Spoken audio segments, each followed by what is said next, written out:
دیکھو ہر بادشاہ اور ہر باطل پرست جادو پر بڑا یقین رکھتا ہے، اور جادو ہوتا بھی ہے، اس کی بھی تفصیل آپ نے سنی ہے کہ جادو ہوتا، بڑے بڑے بزرگوں پہ جادو کیا گیا، حضور علیہ السلام پر بھی جادو کرنے کی کوشش کی گئی،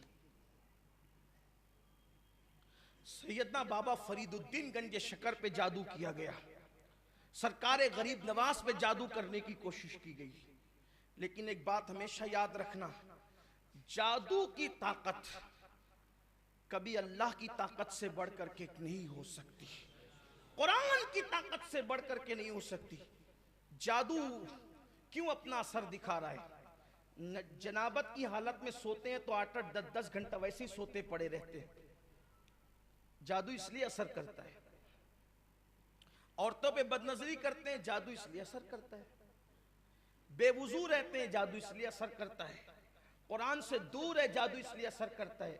ناجائز و حرام کام، زنا، بدفعلی، لواطت، اغلام بازیاں، یہ ساری جو چیزیں ہیں، ان گناہوں کا ذکر کرتے ہوئے شرم آتی ہے، لیکن یہ جادو جو لوگوں پہ اثر کر، میں یہ نہیں کہتا کہ جن جن پہ جادو اثر کیا گیا سب ایسے ہی ہیں، استغفراللہ، ایسی بات نہیں۔ کبھی اللہ کے نیک بندوں پر بھی کسی حکمت کے تحت جادو اثر کر گیا، لیکن اکثر و بیشتر اپنے خود کے حالات ایسے ہیں، گندگی، ناپاکی، بلکہ اگر آپ ہمیشہ باوضو رہیں تو انشاءاللہ جادو آپ پہ اثر نہیں کرے گا۔ بہت مؤثر علاج ہے جادو سے بچنے کا، جادو سے بچنے کا مؤثر بہت عظیم علاج، کیونکہ میرے آقا علیہ السلام نے فرمایا کہ جو باوضو رہتا ہے وہ اللہ کے قلعے میں محفوظ ہو جاتا ہے۔ لیکن اب باوضو رہنے کا مطلب کیا؟ جو اللہ کے لیے باوضو رہا وہ اللہ کے قلعے میں محفوظ ہے۔ جو دکھاوے کے لیے کہ لوگ مجھے باوضو سمجھے اور مجھے لوگ اللہ والا سمجھے، تو پھر لٹیا تو ڈبنی ہے۔ جہاں ریا ہوگی وہاں کوئی عمل قبول نہیں ہے۔ ریا مت کرو، خلوص کے ساتھ اللہ کے لیے باوضو رہو۔ اس کی پہچان کیا ہے؟ جو اللہ کے لیے باوضو رہتے ہیں پھر وہ عوام کے سامنے بھی وضو کرتے ہیں اور اکیلے ہوتے ہیں تو بھی وضو کرتے ہیں۔ لوگ دیکھ رہے ہو تو وضو کریں، لوگ نہیں دیکھ رہے ہو تو پھر بے وضو کیا بے غسل بھی پڑے رہیں، علیہ باللہ۔ بلکہ آپ کو بتاؤں بے غسل رہنا کتنا نقصان دہ ہے۔ ایک روایت میں آتا ہے کہ حضرت تمیم داری انصاری، جانتے ہیں ان کا مزار چنئی میں ہے، حضور کے صحابی ہیں۔ جن صحابہ کا مزار ہندوستان میں ان میں سے ایک حضرت تمیم داری انصاری بھی، اور حضور علیہ السلام نے ان کو اپنی انگوٹھی دی تھی، فرمایا کہ انشاءاللہ اس انگوٹھی کے ساتھ ہم قیامت میں ملیں گے۔ حضرت تمیم داری انصاری کو ایک جن، ناپاک جن اٹھا کے لے کر چلا گیا تھا، ان کو صحابی کو اٹھا کے لے گیا۔ وجہ اس دن یہ ہوا کہ وہ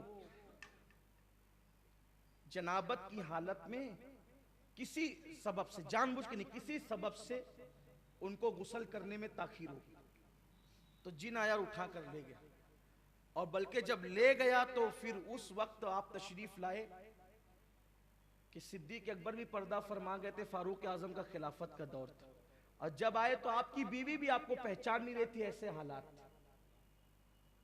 ایک طویل داستان ہے، میں مرکز پہ اس کو کبھی بیان کر چکا ہوں۔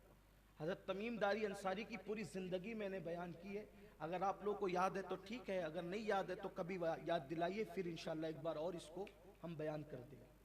اس کا پورا پس منظر کیا ہے، بہت دلچسپ ہے وہ سفر۔ بلکہ جب وہ اٹھا کے لے گیا تو حضرت تمیم داری انصاری نے 7 زمینوں کی بھی سیر کی، سمندر کے اندر کی بھی سیر کی، سمندر کے اندر کی بھی سیر کی آپ، اوپر بلندیوں کی خلاؤں کی بھی سیر کی آپ نے، پورا واقعہ ہے۔ آج وہ نہیں، آپ بتا دینا ذمہ داروں کو کہ جن کو یاد ہے تو ٹھیک ہے، نہیں یاد ہے، مجھے آپ سے آپ کی خاموشی یہ بتاتی ہے کہ شاید آپ کو یاد نہیں۔ کتنے لوگوں کو یاد ہے؟ کچھ پتہ ہے؟ ہاتھ اٹھائیں تو بیان ہوا، یاد ہے؟ ماشاءاللہ۔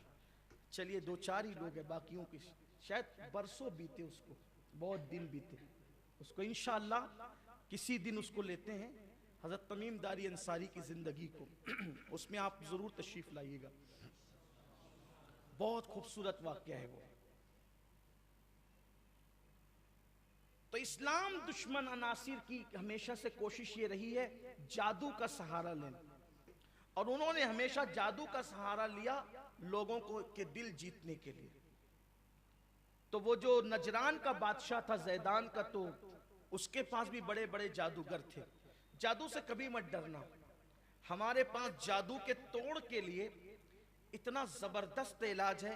ایک تو آیت الکرسی شریف، سورۃ الفاتحہ اور سورۃ الفلق اور سورۃ الناس۔ مگر بس اتنی بات ہے، چائے کی لذت اسی زبان کو اچھی لگتی ہے جس زبان کو ٹائیفائڈ کا مرض نہ ہو، اور قرآن تیر کی طرح اثر انداز ہوتا ہے ان زبانوں سے جو زبانیں غیبت سے بچتی ہے، جو زبانیں چگلی سے بچتی ہے، جو زبان گالی سے بچتی ہے، جو زبان حرام کھانے سے بچتی ہے۔